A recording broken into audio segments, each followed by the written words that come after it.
Lunaku lwa leero tubadde n'olukiiko oba olukuŋŋaana lwe nayise nze nga acting executive director wa KCCA nayise mwami Dr. Ham Kigundu n'abakulembeze ab'enjawulo okuva mu kibuga kino nga mulimu chairman wa LC3 owekitiibwa mayor wa LC3 owekitiibwa Salim Uhuru, RCC n'abakulembeze ab'enjawulo ab'eddiini abava mu kanisa ya St. Bali ku Ddembe.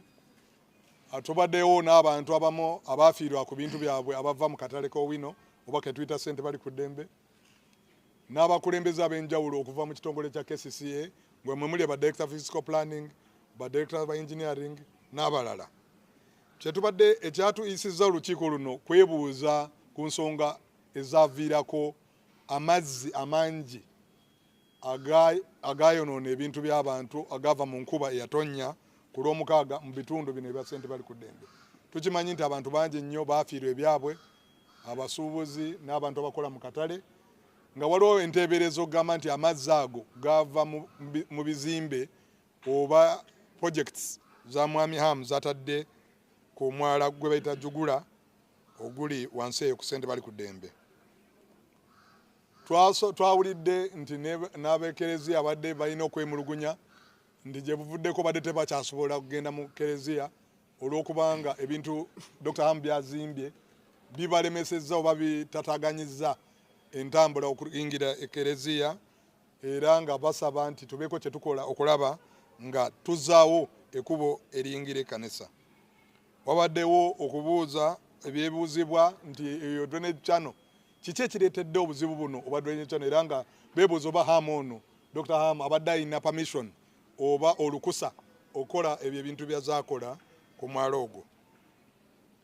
Tukanyiza, tubadde n'olukiiko olulungi, twogedde bulungi ng'abaseruganda nga tugamba nti ekisinga okuba ekikulu tulina okunoonya solution ezikolera bannakampala bonna ffenna kubanga kino ekibuga kyaffe. Njagala kwebaza Dr. Ham n'abakulembeze abali wano ntusobodde okwogera ng'abantu abakulu, ng'abantu abalumirirwa Kampala, ng'abantu abagala okufuna solution, era Dr. Ham atukakasizza nti bajja kuteekawo ekkubo erigenda okukkiriza abantu abasabira mweyo kereziya okusobola okuba nga abasabirawo. Era tukanyiza nti emirimu gyonna egigenda mu maaso ku mwalo ogwo gisooke giyimirizibwe paka badirekita baffe aba engineering ne technical planning ne physical planning basooke batunule mu application balabe nti ddala bibagenda okuzimba biri mu mateeka ate nga tebijja kukosa mwala. Tukkiriza nti enkya ku ssaawa 5 ez'okumakya tujja genda twerabireko n'amaaso gaffe omwalo ogwo n'emidumu gy'amazzi. Waliwo batugambye nti waliwo emidumu 2 gireeta amazzi mu ngeri ey'obulabe, twagala tugirabe, naye ate twagala tulabe ne mu kitundu kyonna ekyo okutegeera nti buno obuzibu bwa drainage buvaawa, era bwe tuba nga tuli kutereeza tutandikirawa ate tukomawa. Njagala kwebaza abakulembeze abazze kubanga batuwadde amagezi n'ebirowoozo ebikulaakulanya bye tulowooza nti bwe tunaakwatagana ffenna awamu tujja kutereeza kino ekizibu.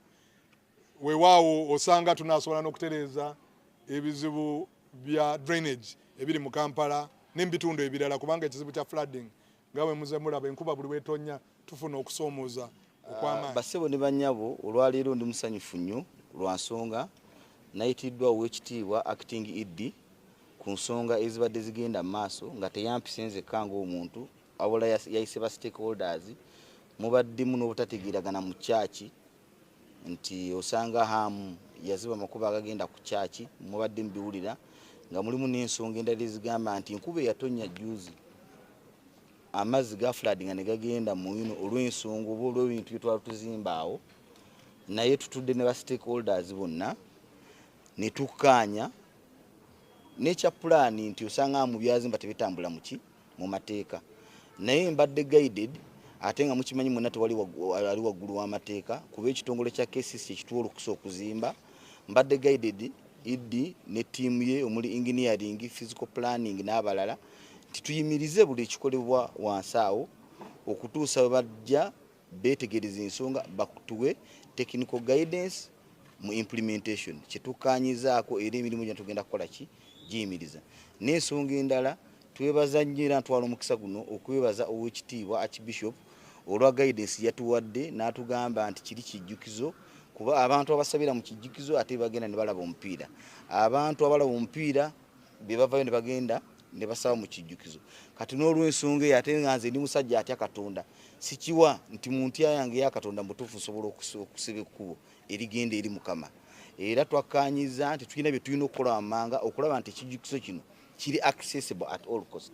Omuntu yenna ayagala okusaba nga ayina eddembe okutambula obulungi paka watuuka gy'akola ki gy'alaga si bigere byokka wabula neki n'emmotoka. Kati tukkaanyiza ku nsonga zonna ezisinga ffe okuzimba tuyimiriza bakama baffe bano bajja kuba batugaidinga on way forward ekirungi twabadde tutaddemu submissions endala era tusuubira tujja kukwatagana tulabe nga Uganda tugikulaakulanyiza wamu. N'ensonga endala mwonna gye mumanyi azimba ekisaawe kirabika bulungi nnyo munda. Ne ba inspector abajja okulambula ekisaawe kino bajja ne batugamba nti wadde ekisaawe munda kirabika bulungi naye ogenda munda amakuba agakutuusa mu kisaawe. In fact batugamba ebintu bibiri okusingira ddala. Tulina okuimprovinga ku access eziyingira ekisaawe given the large numbers of people abakolera wansi eyo. N'ensonga ey'okubiri balaba emyala gino nga giyita kungulu ne batugamba nti tulina okuziba emyala gino gibire nga giyikola kigiyita wansi for health purposes and sanity, obuyonjo n'okubeera nga abantu basigala balamu. Kuba emyala mugiraba gibadde gikulukusa ne bannaffe abamu kati nga tulina okuziba emyala gino. Ne bakama baffe bagambye bagenda kujja wadde omulimu gwetaagisibwa mu bangu. In fact tulina n'abakaafu abajja wiiki eno etandika era okuddamu okwetegereza ne mu December tulinayo abalala ne tulina targets baatuwa ebintu ebyo tulina okuba nga tukoze eki nga tukoze. Naye nsuubira nga tulina guidance y'abakama baffe bano tugenda kikola mu budde ate tukole omulimu ogusinga okuba obulungi. Kujjako n'ekira kye tukkaanyiza nti ensonga ya flooding mu Owino mwenna mugimanyi ebadde ebbanga ddene ate sijja kwogera ku Owino yokka wabula n'ekisaawe kibadde kifulaadinga. Kati abakulu bano beeyamye ne batugamba tujja genda twetegereze emikutu gyonna egiri mu kitundu ekyo tulabe engeri gye tusobola okukwatagana okulaba nga tugitereeza. Nze nga Hamu Enterprise mpaddeyo n'obweyamu neŋŋamba nga omanyi nti aba State Council ebiseera ebisinga bakolera ku budget bayinza okuba nga tebali ready okuba nga biŋŋanga mu nsonga eyo.